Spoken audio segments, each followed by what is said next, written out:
When a woman is protected by God, she doesn't always see it first, she feels it.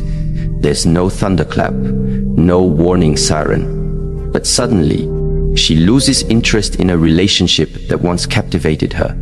A person she trusted shows their shadow, and it doesn't destroy her. Instead, it clarifies her. This protection doesn't arrive with loud announcements. It often shows up in silence, in intuition, in unexpected endings. And the more connected she is to her inner stillness, the faster she hears the whispers of divine guidance. This is not for you. You see, protection from evil people isn't always about who God keeps away, it's about who He makes you become.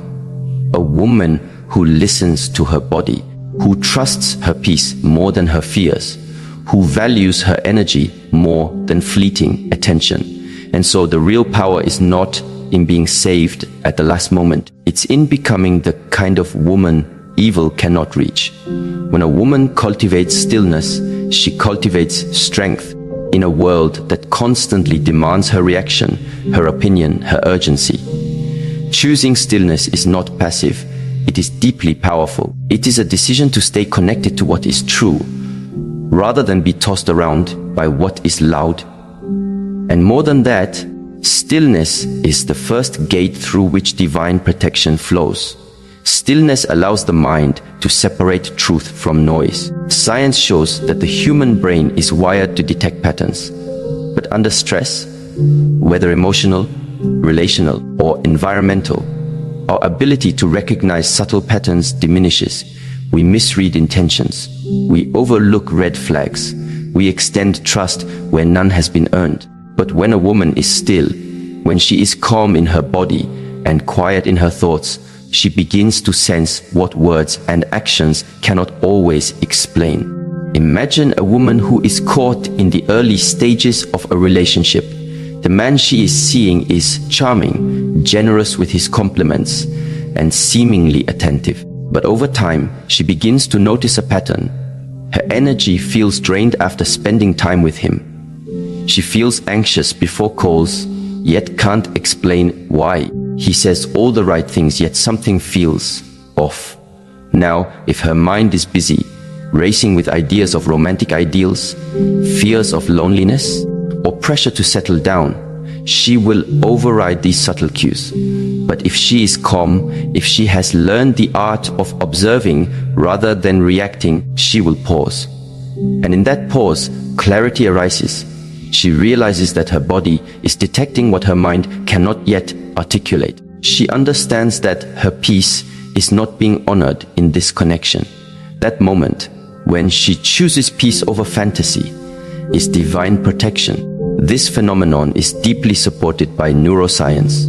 The brain's amygdala, the emotional processor, can detect emotional danger milliseconds before the conscious mind forms a thought.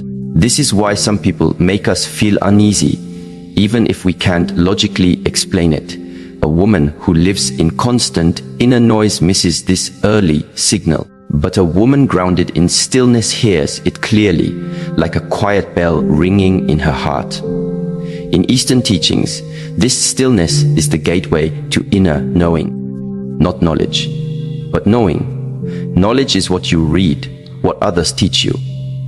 Knowing is what you feel in your bones without needing permission. It is the calm voice that says, you don't need to prove your worth here.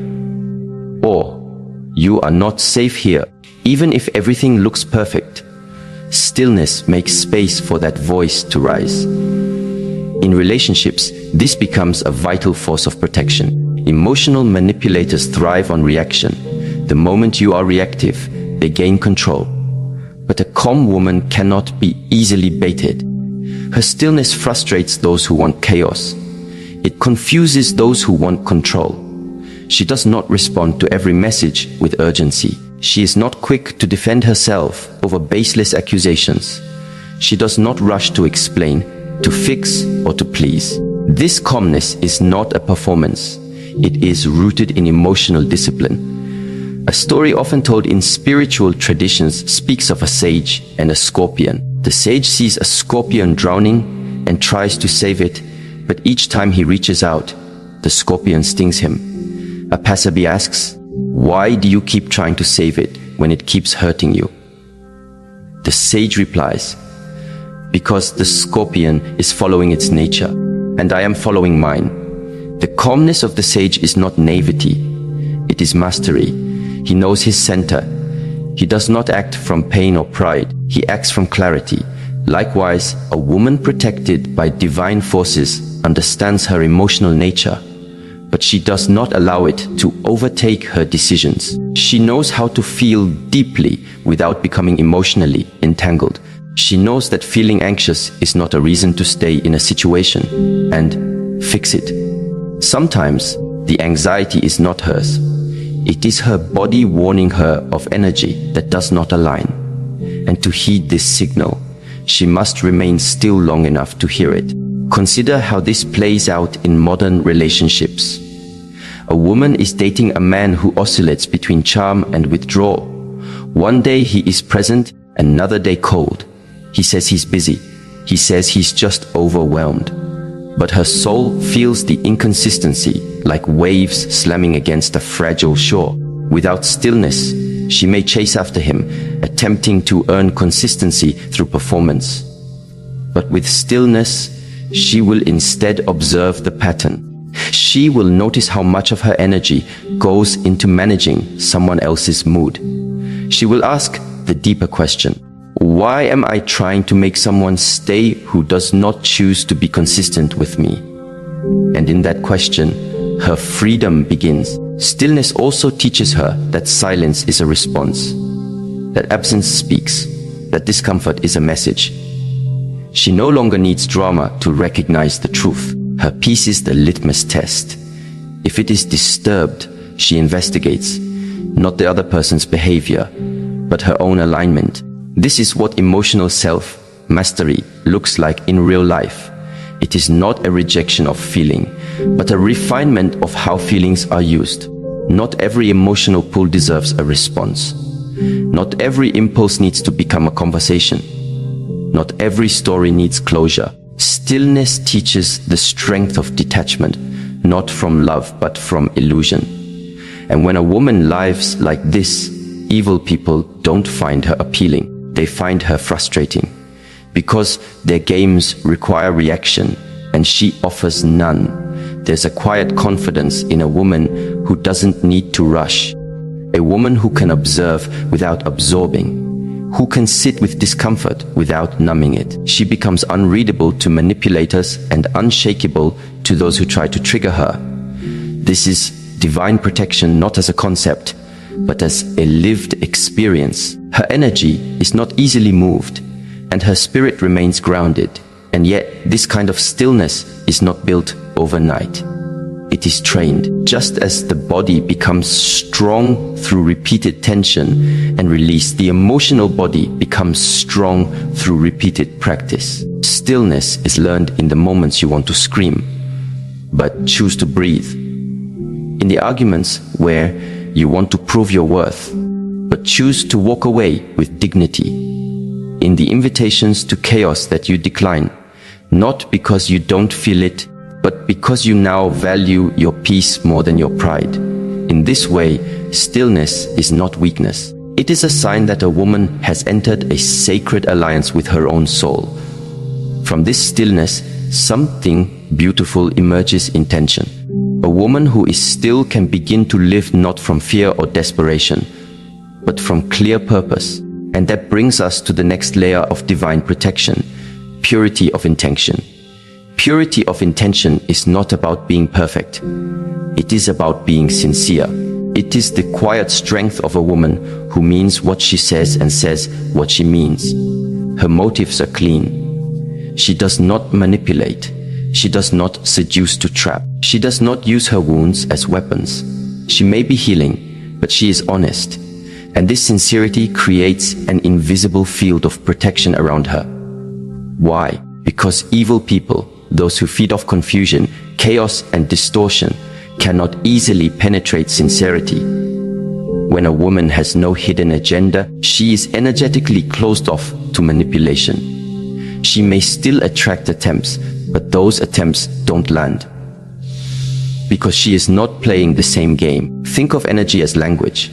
Manipulators speak in double meanings. They say, "I miss you," when they want control. They say, "You're too sensitive," when you confront them with truth. But a sincere woman speaks only one language, the language of clarity. This makes her immune to hidden traps because she doesn't respond to bait. Her purity is her protection. In psychological terms, people with high emotional congruence are less likely to be manipulated. They don't say yes when they mean no. They don't pretend to be fine when they're not. And they don't tolerate dishonesty, even in the name of connection. This clarity repels those who seek to exploit ambiguity. There is a story of a woman who entered a new workplace and quickly became known for her sincerity. She was kind, but not overly familiar, respectful, but not easily impressed. Some colleagues tried to get close to her quickly. Flattery, shared gossip, subtle digs at others, but she never engaged. She smiled, kept her responses simple, and continued with her work. Over time, the people who had tried to manipulate her began to avoid her. Not because she was cold, but because she was clean. And manipulators thrive in murky waters. This woman's strength came not from being confrontational, but from being consistent. She did not need to expose others. Her integrity exposed them. She didn't have to defend her boundaries with anger. Her quiet refusal was enough. In relationships, this shows up as a woman who does not play roles. She does not shape, shift to become who someone wants. She shows up as she is. And because of this, those with honest intentions feel safe with her. And those with manipulative agendas feel uncomfortable. Her purity becomes a mirror, reflecting people back to themselves. And perhaps this is the most powerful kind of protection, not one that removes all danger, but one that makes danger reveal itself quickly. When a woman lives with pure intention, deception cannot linger. It is either transformed or it flees. This purity also gives rise to discernment. A woman who is sincere in herself can detect insincerity in others. She may not always understand the details, but she will feel the misalignment. It's a subtle tension, a strange inconsistency, a small lie hidden in a compliment. And because her own energy is clean, she recognizes when someone else's energy is not. That is divine protection in action, not from above, but from within. And let it be known, purity of intention is not naivety. It is not walking around with blind trust. It is choosing to be clean even when others are not. It is knowing you could play games, but choosing not to. It is the quiet courage of keeping your heart open without letting your guard down. A woman protected by divine energy is not without wounds, but she refuses to weaponize them. She may have been betrayed, but she has not become bitter. She may have been tested, but she is not cynical. She holds her pain like a lesson, not a license to harm. Such women are rare, and that is why they are protected, because they carry a light that cannot be faked, a clarity that cannot be taught, a sincerity that cannot be manipulated, stillness and purity. Together, they form the foundation of a protected life. Not a life without pain, but a life where pain does not shape identity. Not a life without trials, but a life where trials reveal strength. And as she walks through this world with these two energies guiding her, something begins to shift, not just in her, but around her. The people who once tried to confuse her become distant. The ones who want to grow, who seek truth, begin to draw near. The path becomes clearer, not because it is easy, but because she has become aligned. And this alignment is not accidental. It is the result of choosing to listen inwardly, to act with integrity, and to remain undisturbed in a disturbed world. The more she does this, the more protected she becomes, not in a way that makes her untouchable, but in a way that makes her unmistakably guided. There are moments in a woman's life when something inside whispers a warning, so quiet, yet so persistent, it cannot be ignored. She might not see a clear threat.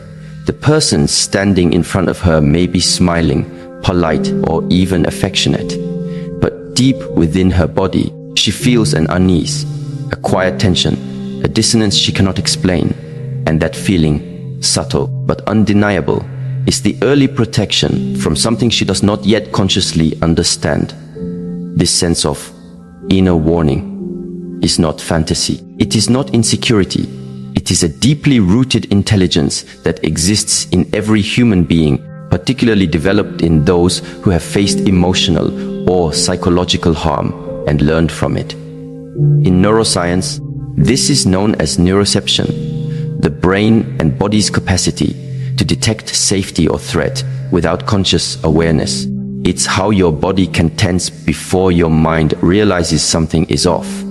This biological radar, when honored, often reveals what logic alone cannot. Imagine a woman preparing to meet someone she has been dating. They haven't had any arguments. Everything seems normal, even pleasant. But as she gets dressed, her body feels heavy. Her chest feels tight. She dismisses it at first. Maybe it's just stress. Maybe she didn't sleep well. She tries to override it with makeup, affirmations, or small distractions. But the discomfort lingers. When she arrives, his words are fine, but his eyes don't match. His presence doesn't feel the same. He laughs at her stories. But something inside her feels alone in his company. This is not paranoia. This is protection. Her body has picked up on subtle cues, changes in tone, shifts in behavior, micro-expressions that her conscious mind hasn't processed yet. Her emotional body, attuned through experience and reflection, is sounding an alarms. Pay attention. If she honors that feeling, if she chooses not to dismiss it, she may begin to see the truth unravel. Perhaps he's emotionally withdrawing. Perhaps he's begun to devalue her. Perhaps he has already crossed emotional lines elsewhere.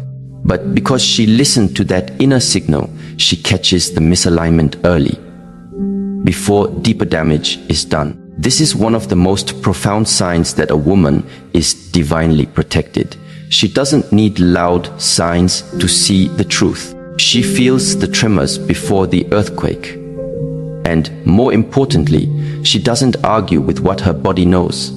She doesn't call her discomfort dramatic. She doesn't silence her intuition in order to stay polite. She understands that divine protection often whispers. It doesn't always come with flashing lights. Sometimes it simply removes your peace from a situation that no longer honors your spirit. In relationships, this ability becomes a quiet superpower. When a woman begins to trust her nervous system, not just her thoughts, she becomes more emotionally intelligent. She stops choosing based on charm or words alone. She observes how someone makes her feel consistently, not occasionally. She pays attention to patterns, not promises. A woman once shared that every time she was with her ex-partner, she felt as if she was shrinking. She couldn't explain it. He wasn't overtly cruel, but her laughter came less easily. Her creativity faded. Her joy became something she had to find, instead of something she naturally lived. At the time, she told herself it was just her own insecurities, that maybe she needed to do the inner work. But after the relationship ended and she slowly returned to herself, she realized something essential. It was not her insecurities. It was her soul reacting to an environment that was quietly toxic. She learned to trust that next time, if her spirit began to dim in someone's presence, she would no longer wait for proof. She would no longer wait to be broken in order to walk away. When a woman develops this connection to her internal warning system, she becomes more graceful in her departures. She doesn't need scandal to justify her exit. The loss of her peace is reason enough. This is a kind of maturity few reach. It requires self-trust. It requires the courage to leave without anger, to walk away without explanation, and to honor your discomfort without demanding others to understand it. There is a quote that says, "When something feels off, it is." That simple line, when lived deeply, can save years of emotional pain. But many don't listen, because listening means acting, and action sometimes means letting go before closure, before confirmation, before the story is complete. But when a woman is truly protected, she learns that early exits are not losses. They are redirections. This is where the fourth layer of protection reveals itself. When rejection, loss, or detachment comes, she does not cling or beg or chase. She does not interpret the end of a relationship as a statement about her worth.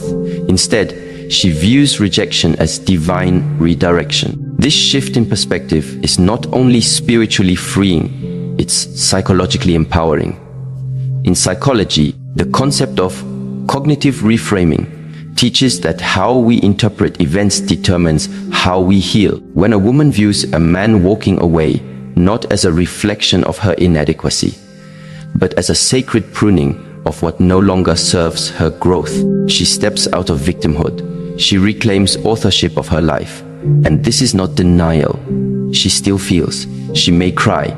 She may grieve. But she does not beg someone to stay who was not meant to stay. She does not confuse temporary connection with eternal purpose. And because of this, her heart becomes wiser, not harder. A woman once fell in love with a man who promised forever. They made plans, shared dreams, even discussed marriage. But slowly, his affection faded. Messages became cold. Presents turned into excuses. Then came the day he ended it, abruptly and without clarity. The pain was sharp, and for a while, she believed it was because she wasn't enough. But one evening, weeks after the silence had settled, she sat alone and asked herself a question. What would I have lost had he stayed? And the answers came one by one. Her self-respect, her voice, her peace. Slowly, she saw that the relationship had required her to shrink parts of herself, and that losing him was not the tragedy. It was the beginning of her restoration. Rejection, in this case, was not abandonment. It was divine intervention. In Eastern philosophy, there is a deep teaching: when the path is blocked, it is a message from life itself. That obstacle is not random. It is redirection. And the sooner we accept it, the faster we align with where we were meant to be. But many women delay their healing because they seek closure. They want to understand why someone left, why love was withdrawn, why promises were broken. But the truth is, closure often doesn't come from others.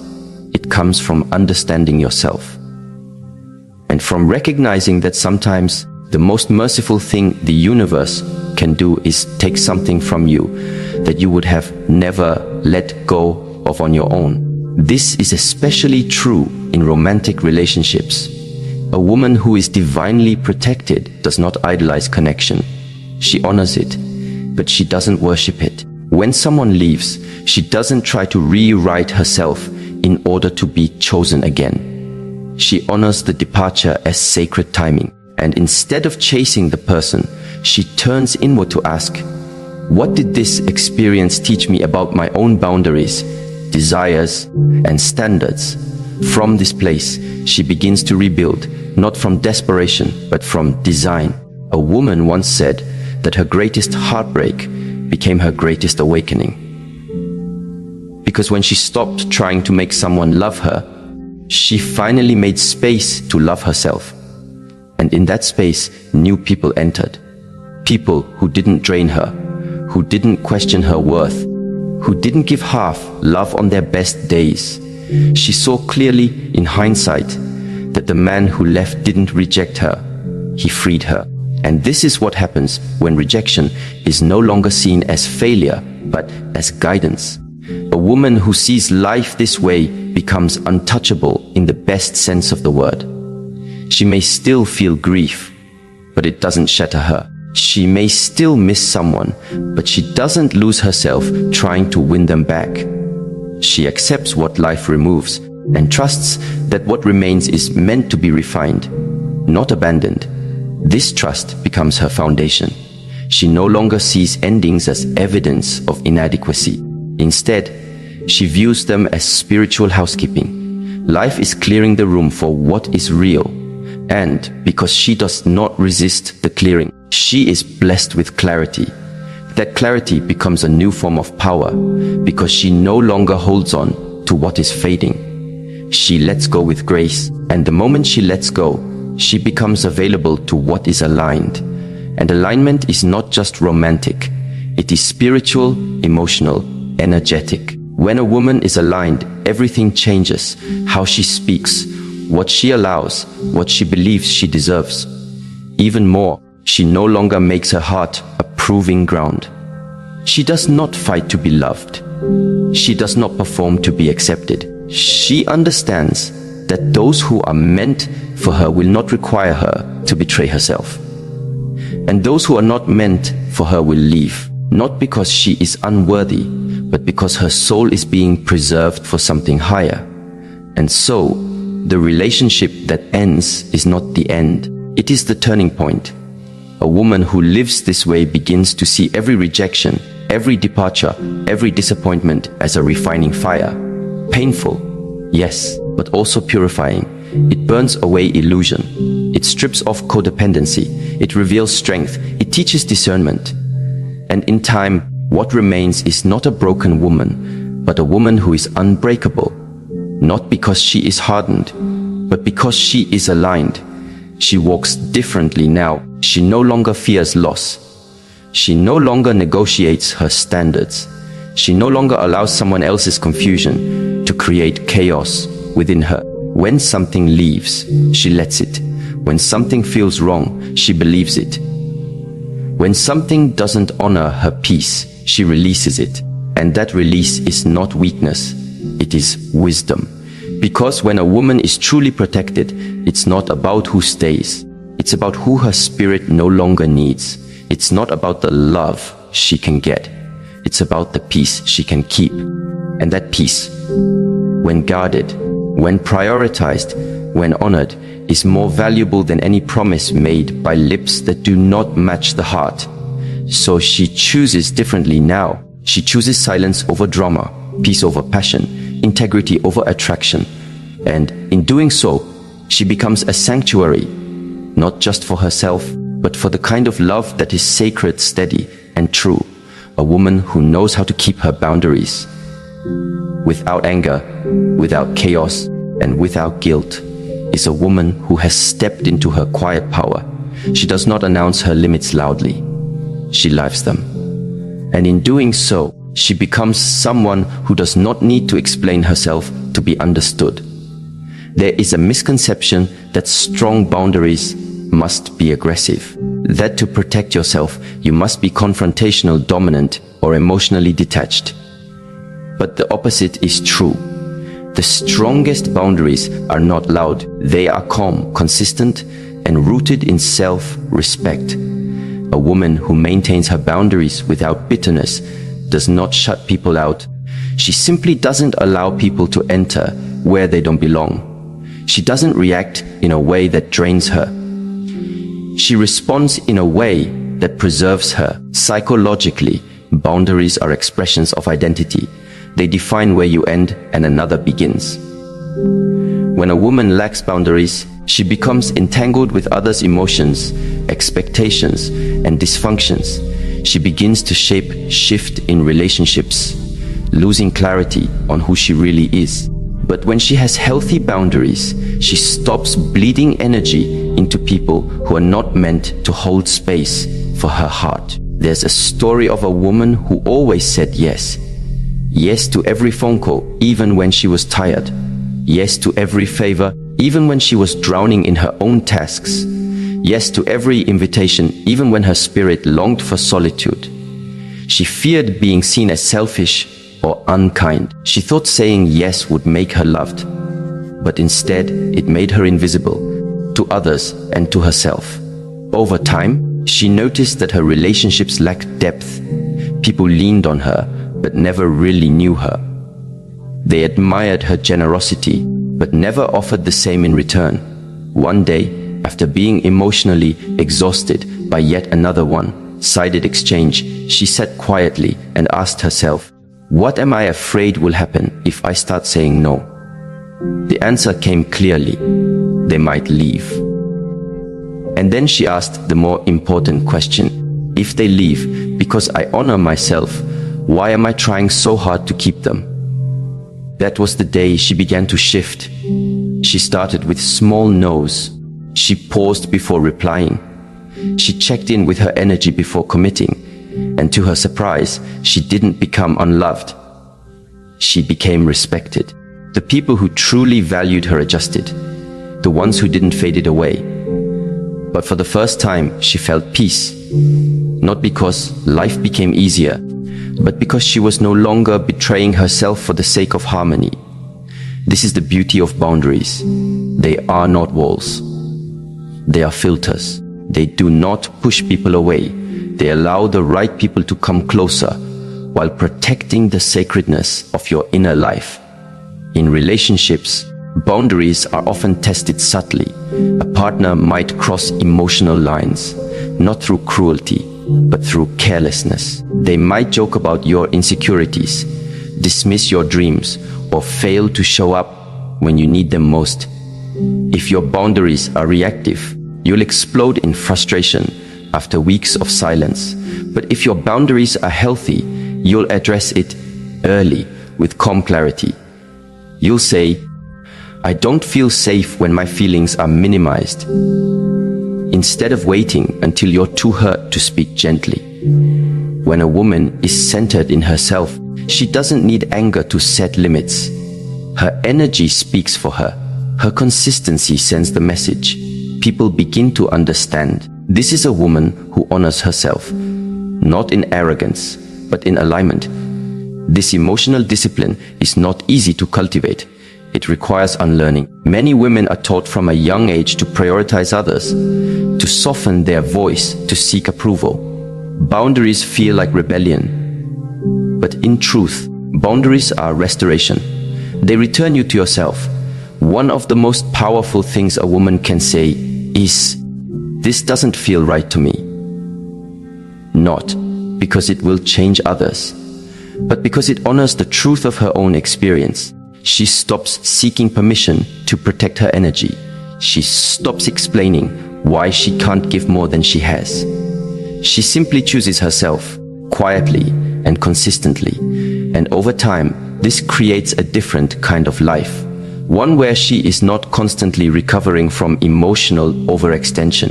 One where her time is not consumed by those who drain her.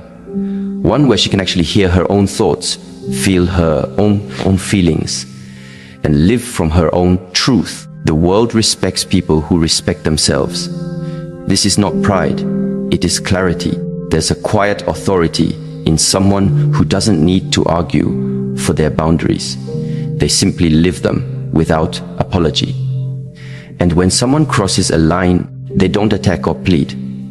They redirect, they detach, they return to peace. This is why people with clear boundaries often attract resistance at first. Those who benefited from your lack of limits will push back. But over time, the resistance fades, and what remains are relationships built on mutual respect. Boundaries are not meant to isolate you. They're meant to teach you how to love wisely.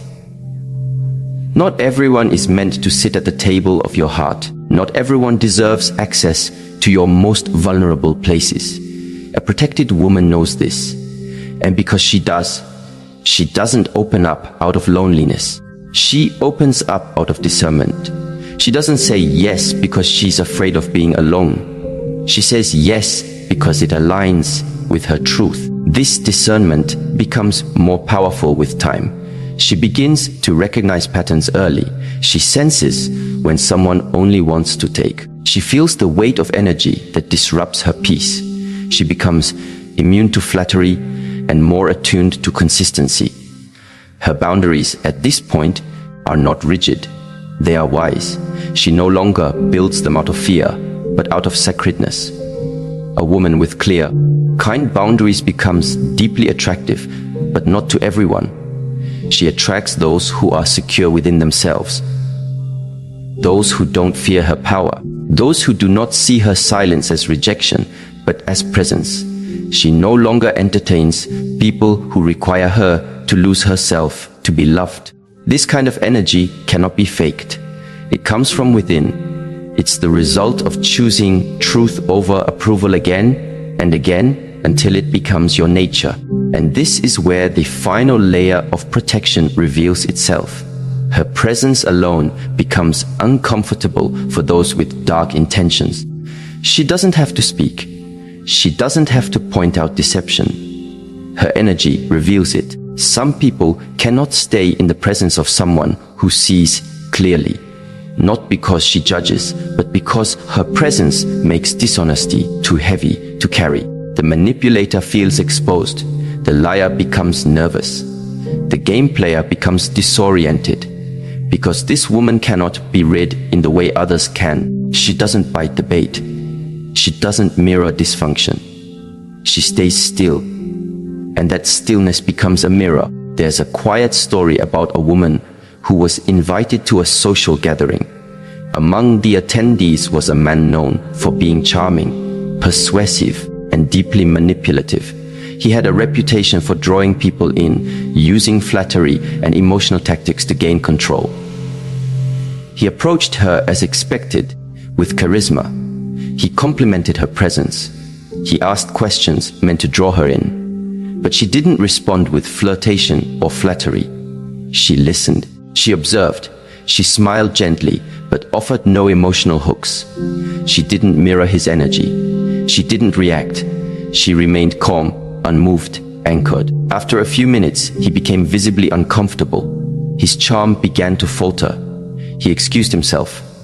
Later, someone asked her, "What did you do to make him leave so quickly?" She replied, "Nothing. I just didn't give him what he was looking for." What she gave instead was presence. Clean, unattached, clear. And that kind of presence repels darkness. This is not mystical. It is measurable. Emotionally attuned individuals emit a kind of energy that cannot be faked. Their nervous systems are regulated. Their emotions are clear. They are not desperate for attention or affection. They are whole. And those who operate from manipulation or deception cannot sustain connection with such individuals. The mismatch is too great. There's a deep discomfort. Evil feels in the presence of truth. It's like trying to breathe underwater. It doesn't work. And so, those with impure intentions exit. Not because they were pushed out, but because they couldn't stay. A woman who embodies this level of presence doesn't chase. She doesn't prove. She doesn't argue.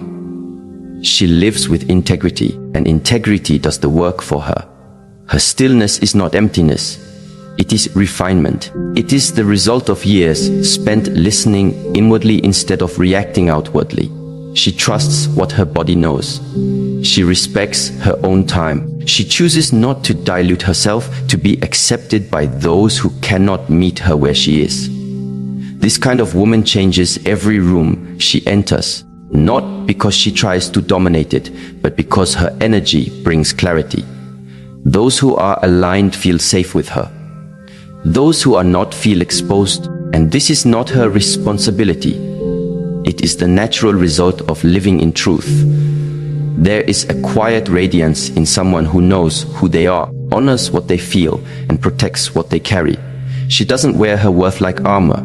She wears it like breath, natural, consistent, essential. This is why she doesn't explain herself constantly. She doesn't need to. Her life is the explanation.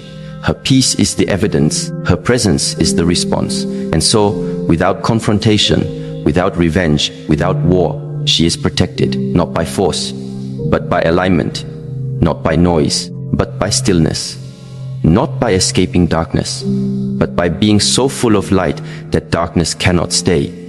She is not feared because she is dangerous. She is respected because she is deeply rooted. And in this rootedness, she finds her freedom. she stops asking, "Will they like me?" and starts asking, "Does this align with who I am?" She no longer lets others write her value. She writes it with every choice she makes, every no she says, every moment she chooses peace over performance. She becomes a woman who walks through life unafraid. Not because life won't test her, but because she no longer betrays herself to pass those tests. And that is where the real protection lies. Not outside her, but within. When a woman walks through life guided not just by intuition, but by alignment with a deeper sacred awareness, something remarkable begins to unfold. Her presence becomes less about reaction and more about resonance. She no longer feels the need to chase approval, explain her worth, or prove her goodness. Instead, she becomes deeply rooted, quietly powerful. She is not untouchable in the arrogant sense, but untouchable in the spiritual one, because she knows where her boundaries lie and who she truly belongs to. To be protected from evil is not merely about being spared from harm. It is about being led away from what does not nourish your soul. It is about recognizing the early signs, not because you are suspicious, but because you are sensitive. Sensitive to energy, sensitive to peace, sensitive to the subtle voice within that whispers, "This path is not for you." And that whisper, when heard and obeyed, becomes your armor. There is no need for dramatic escape stories when you're living in clarity. Evil rarely gets a foothold in a life governed by self-awareness. The more you clean the windows of your inner world, the more clearly you can see the truth in others. This clarity becomes a shield, an invisible but immovable force that filters who enters your space, who influences your heart, and who earns your trust. You stop mistaking chaos for passion or manipulation for love, and in that wisdom, you're protected. So protection is not something you must pray to descend like a sudden miracle. It is something you can grow into. You become the kind of woman who is not only watched over, but who also walks as if she knows she is. You develop habits, thoughts, and relationships that act as spiritual fences, gates that open only to the ones who come with peace in their hands, not destruction hidden in their smiles. In this way, a woman becomes a force of calm in a world that often mistakes loudness for strength. Her decisions are deliberate, not desperate. Her emotions are disciplined, not suppressed. And her love is never transactional. It is a gift she gives wisely, not something she uses to heal the wounds of others at the cost of her own. This is what it means to be protected. Not just by God, but with God, a life of alignment, clarity, and purpose, where every no is sacred, every silence intentional, and every step grounded in the awareness that you were never meant to merely survive evil. You were meant to walk so wisely that it cannot even find you.